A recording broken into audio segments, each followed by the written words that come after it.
बहजोई महाविद्यालय बहजोई के YouTube channel पर मैं मनीषा आपका होम साइंस की क्लास में स्वागत करती हूँ। यह क्लास बीए फर्स्ट ईयर की गृह विज्ञान की छात्राओं के लिए है। पिछली वीडियो में हमने वस्त्रोपयोगी रेशों का वर्गीकरण क्या होता है इस बारे में जाना था। आज का हमारा टॉपिक है वनस्पतिक रेशे यानी कपास। कपास क्या है इस बारे में हम जानेंगे।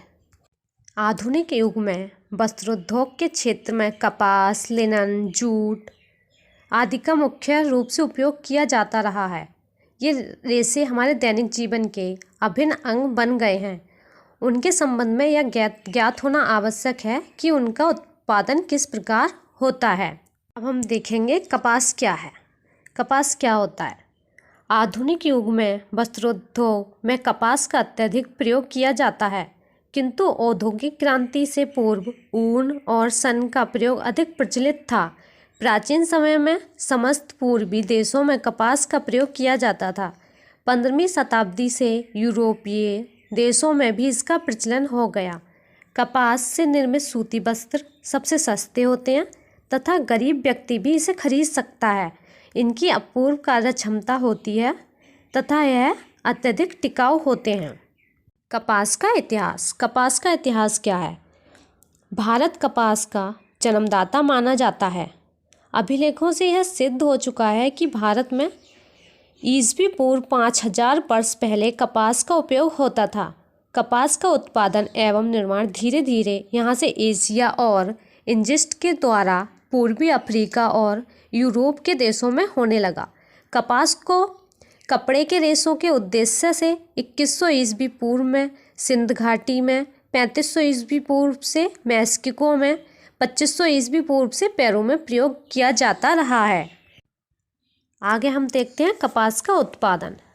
कपास का उत्पादन कहाँ कहाँ होता है। कपास का पौधा अन्य साधारण पौधों के समान होता है। यह संसार के प्रत्येक नम व गर्म जलवायु वाले भाग में उत्पन्न होता है। अमेरिका, भारत, चीन, रूस, मिस्र और ब्राज़ील सबसे अधिक कपास का उत्पन्न करने वाले देश हैं। सबसे ज़्यादा उपयोग इन्हीं देशों में कपास के उत्पादन का होता है। अब हम देखते हैं कपास की खेती। कपास की खेती के लिए किस प्रकार की भूमि, जलवायु उपयोगी होती है इस बारे में हम जानेंगे। कपास की खेती के लिए भूमि तथा जलवायु। कपास उष्णकटिबंधीय जलवायु में पैदा होता है। उष्णकटिबंधीय यानी ना ज़्यादा गर्मी ना ज़्यादा ठंड। इसके लिए काली रेतीली मिट्टी उपयुक्त होती है। कपास की खेती के लिए 12 से 15 इंच बरसात उपयुक्त होती है। क्षारयुक्त भूमि में रेशे लंबे वाली कपास उत्पन्न होती है। इसके लिए पर्याप्त सूर्य प्रकाश एवं आर्द्रता की आवश्यकता होती है। पाला इसकी फसल के लिए हानिकारक होता है। बीज बोना। कपास की खेती के लिए बीज किस प्रकार से बोते हैं। कपास के बीज कतार में बोने चाहिए, लाइन से, यानी कपास के बीजों को लाइन से बोना चाहिए। प्रारंभ में इसे अधिक वर्षा की आवश्यकता होती है। कपास का पौधा बड़ा होने पर अधिक वर्षा की आवश्यकता नहीं होती। कपास का पौधा किस प्रकार का होता है। कपास का पौधा यह 3 प्रकार का होता है। बड़ा पौधा, मध्यम वर्ग का पौधा तथा छोटी झाड़ियों के रूप में। यह उष्ण प्रदेश में पैदा होता है। इसकी खेतों में पानी नहीं भरा रहना चाहिए।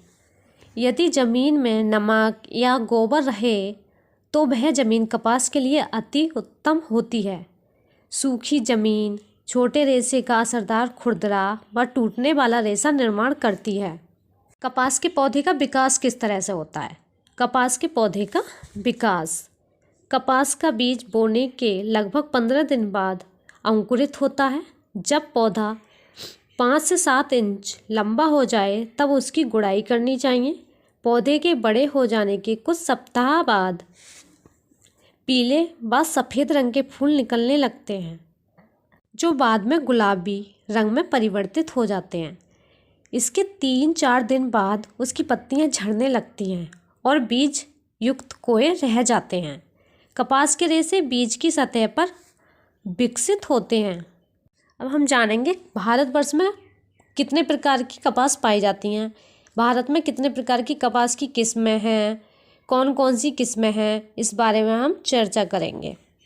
तो हमारा पहला टॉपिक है नंबर 1, कोमटा कपास। कोमटा कपास क्या है?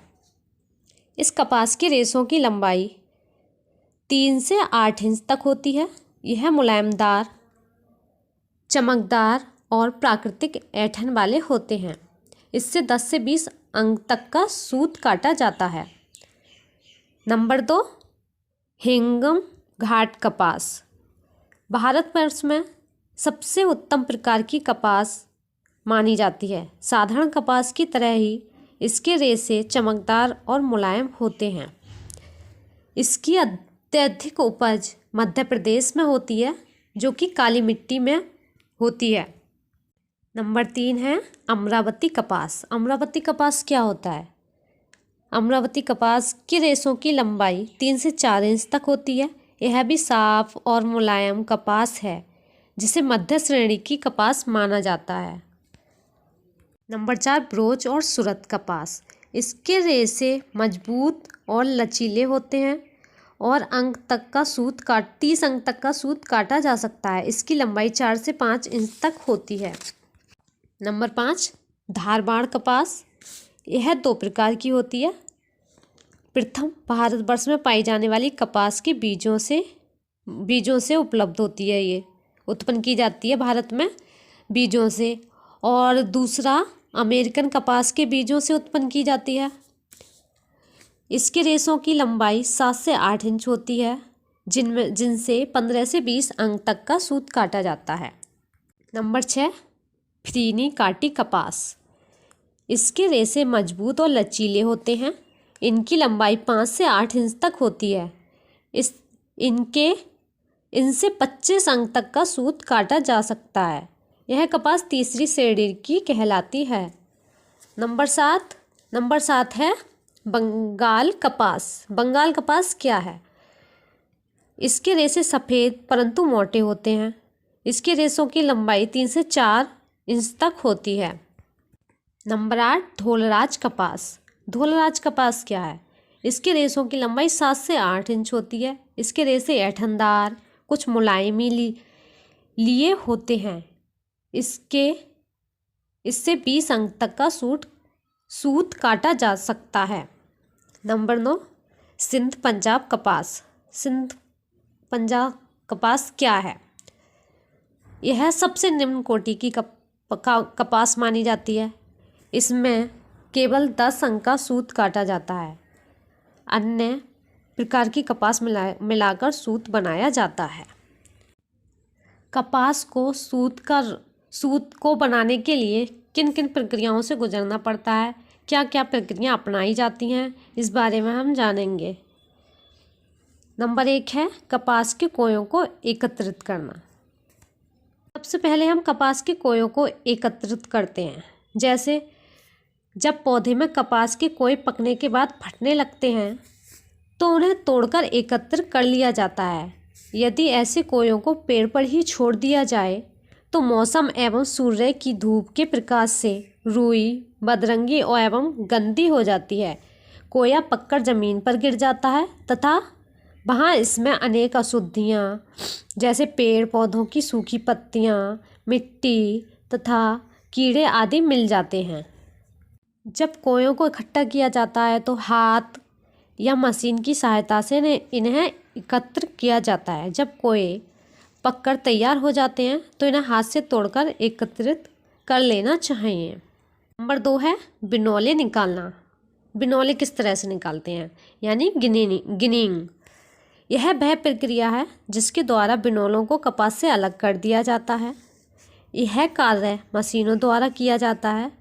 इस मशीन में बड़ी बड़ी दांतदार आरियाँ लगी होती हैं, जिस प्रकार कपास के कोय को निकाला जाता है। नंबर 3 है कपास की गंदगी को दूर करना। कपास की गंदगी को दूर करते हैं। रेशे, लकड़ी, धूल पत्ते आदि की अशुद्धियों को निकालते हैं मशीनों के द्वारा। नंबर 4 है गांठ बांधना। गांठ किस प्रकार से बांधते हैं? कपास को दबाकर गांठ की शक्ल में बांध दिया जाता है। फिर इसको टाट से लपेटकर लोहे की पत्तियों में कसा जाता है। हमारा नंबर 5 है गांठों को खोलना तथा आपस में मिलाना। रुई की गांठें मिलने में पहुंचने पर खोल दी जाती हैं। मील में पहुंचने के बाद खोल दी जाती हैं और रुई को ढीला करके फैला दिया जाता है। सटे हुए रेशों को अलग अलग कर देते हैं तथा यंत्रों की सहायता से सुलझाने का काम किया जाता है। 6 है रुई धुनना। रुई किस प्रकार से धुनते हैं। इस समय तक चादरों में कुछ न कुछ अशुद्धियां रह जाती हैं। इन अशुद्धियों को निकालने, रेशों को सुलझाने आदि काम में धुनाई की प्रक्रिया द्वारा किया जाता है। रुई को धुनने की मशीन के माध्यम से निकाला जाता है। इस यंत्र के माध्यम से रुई को पूरी तरह से स्वच्छ किया जाता है। गंदगी, धूल एवं अन्य पदार्थ बाहर निकाल दिए जाते हैं तथा रुई के रेशे सीधे हो जाते हैं। धुनी हुई रुई सबसे अच्छी श्रेणी के वस्त्रों के निर्माण में प्रयोग की जाती है। नंबर 7 है कंघी करना। कंघी किस प्रकार से करते हैं। रुई की धुनाई करने के बाद यह एक विकसित तरीका होता है। इस प्रक्रिया से छोटे रेशों को अलग निकाल दिया जाता है तथा लंबे रेशों को फैलाकर रख दिया जाता है समांतर रेखा में। इस तरह से रेशे एक शीट के रूप में आ जाते हैं। जिन रेशों की धुनाई करने के साथ साथ कंघी की जाती है वे उन रेशों से लंबे होते हैं। 8 है पोनी बनाना। पोनी किस प्रकार से बनाते हैं। धुलने तथा कंघी करने की प्रक्रिया के उपरांत कपास की पोनियाँ बनाई जाती हैं जिनका व्यास लगभग 1 इंच होता है। पोनी बनाने के पश्चात कपास काटने योग्य हो जाती है। कपास के रेशों के समूह को लोहे के लंबे बारीक सरिये पर लपेटने की प्रक्रिया को पोनी बनाना कहते हैं। नंबर 9 कताई। कताई किस प्रकार से करते हैं। कताई करने के लिए हमें क्या करना चाहिए। पोनी को कंघी करने के पश्चात उसको चिकना किया जाता है तथा खींचा जाता है। यह खींचने का कार्य भारत में घरेलू चरखे या तकली या फिर मशीनों द्वारा किया जाता है। खींचने की क्रिया के पश्चात घुमाने की क्रिया सूत को हल्की सी ऐंठन दे दी जाती है। इसी प्रकार से कताई की जाती है। हमारा नंबर 10 बुनाई। बुनाई किस प्रकार से करते हैं। इसके उपरांत सूत की सहायता से बुनाई का कार्य किया जाता है। बुनाई कई प्रकार से की जाती है। बुनाई विधि का वस्त्र प्रयोजन के अनुसार चुनाव किया जाता है।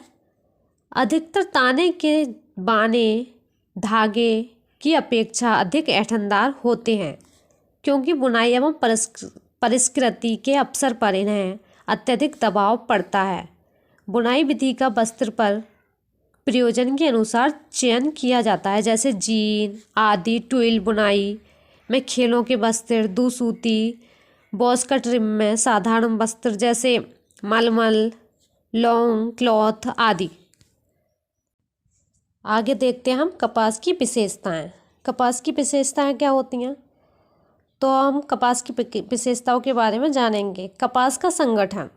रुई के रेशे का मुख्य भाग सेल्यूलोज से निर्मित होता है।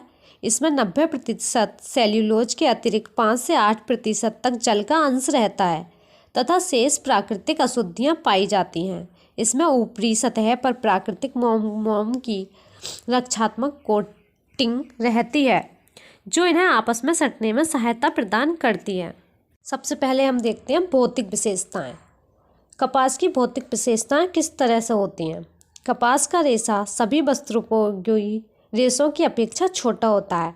इसकी लंबाई 2 सेंटीमीटर से 3 सेंटीमीटर तक होती है। सूती वस्त्रों की खुरदरी सतह होने के कारण रेशों का छोटापन है। चिकनाहट और चमक के अभाव का भी यही कारण होता है। भौतिक विशेषताएं में नंबर 1 टॉपिक है रचना व रूप। फिर लंबाई तथा व्यास, रंग, स्वच्छता करते हैं कपास के रेशों को। फिर उसमें ऐंठन देते हैं, मजबूती, नमी को सोखने की क्षमता, ताप का संचालन, सूखी ताप, प्रकाश का प्रभाव, तन्यता एवं लचक, घर्षण का प्रभाव, सूती कपड़ों का संकुचन, सफाई एवं धुलाई। रचना व रूप। अणुवीक्षण यंत्र द्वारा देखने से प्रतीत होता है कि कपास का रेशा चपटा, घुमावदार, बल खाया एवं पीथे के समान रहता है। जब यह कच्चा होता है तो बनावट नली के समान होती है। नंबर 2 आता है लंबाई तथा व्यास। लंबाई तथा व्यास में कपास के रेशों की लंबाई 2 से 3 सेंटीमीटर होती है। साधारणतः लंबे कोय वाली कपास का व्यास अत्यधिक सुंदर होता है। रंग किस तरह का होता है? समस्त प्राकृतिक रेशों में कपास का रेशा सर्वाधिक सफ़ेद रंग का होता है। नंबर 4 है स्वच्छता। कपास का रेशा दूसरे चिकने रेशों जैसे रेशम, लिनन, रियान के समान तो स्वच्छ नहीं होता, किंतु अन्य रेशों की अपेक्षा इसकी धुलाई अत्यधिक सरलतापूर्वक की जाती है। नंबर 5 ऐंठन। समुद्री द्वीपों की रुई में सर्वाधिक ऐंठन की शक्ति पाई जाती है। प्रायः यह ऐंठन 1 इंच में लगभग 400 तक पाई जा सकती है। नंबर 6 मजबूती। यदि मजबूती के हिसाब से हम बात करें तो प्राकृतिक रेशों का परीक्षण किया जाए तो कपास का स्थान मध्य होगा। कपास की अपेक्षा रेशम तथा लिनन अधिक मजबूत होते हैं, जबकि ऊन कम शक्तिशाली होती है। नंबर 7 नमी सोखने की क्षमता।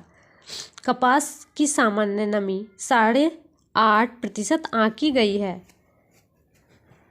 रुई में लिनन की भांति नमी सोखने की शक्ति अधिक होती है, किंतु इसमें नमी अपेक्षाकृत अधिक टिकती है। नंबर 8 ताप का संचालन। कपास लिनन की भांति ताप और विद्युत का संचालन होता है, किंतु इसके रेशों में ऐंठन होने से ताप का संचालन उतना अच्छा नहीं हो पाता है। नंबर 9 है सूखी ताप। सूखी ताप कैसे देते हैं? कपास के रेशों में रेशम, ऊन व रेयान की अपेक्षा अधिक गर्मी सहने की शक्ति होती है। नंबर 10 प्रकाश का प्रभाव। कपास का सूर्य पर प्रकाश का प्रभाव किस तरह से पड़ता है? कपास का रेशा लगातार सूर्य प्रकाश में रहने पर निर्मल पड़ने लगता है, किंतु कुछ समय बाद इस पर पीलापन भी आने लगता है। नंबर 10 है तन्यता एवं लचक। रुई के रेशों में तन्यता एवं लचक गुणों का अभाव होता है।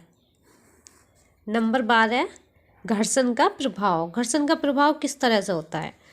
धोते समय इस पर मलने का कोई प्रभाव नहीं पड़ता, इसकी शक्ति यथावत बनी रहती है, इसलिए धोते समय इसे हाथ से भी रगड़ा जा सकता है। नंबर 13 सूती वस्त्रों का संकुचन। सूती वस्त्रों का संकुचन किस तरह से किया जाता है? नमी का सूत्र पर कुछ प्रभाव नहीं पड़ता, गीले होने की दशा में भी मजबूत रहता है।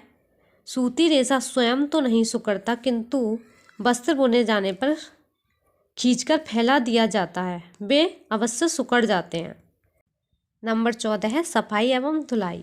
इसकी सफाई एवं धुलाई आसान रहती है। अत्यधिक छोटे रेशों से बनने के कारण सूती वस्त्रों की सतह खुरदरी होती है। धूल के कण इसमें आसानी से फंस जाते हैं तथा वस्त्र को गंदा कर देते हैं, परंतु इन्हें धोना आसान होता है। इन्हें कितना भी रगड़ा, पटका, पीटा जाए, परंतु इन सब से प्रभावित नहीं होता है। रासायनिक विशेषताएं। रासायनिक विशेषताएं कौन कौन सी होती हैं? नंबर 1 है तेजाब का प्रभाव। नंबर 2 क्षार का प्रभाव। नंबर 3 अम्ल का प्रभाव। नंबर 4 जीवाणु का प्रभाव। नंबर 5 रंग का प्रभाव। नंबर 6 ब्लीच का प्रभाव। आज का हमारा टॉपिक कपास का यहीं समाप्त होता है। कल की वीडियो में हम बात करेंगे लिनन के बारे में। लिनन क्या होता है? सभी छात्र छात्राओं को धन्यवाद।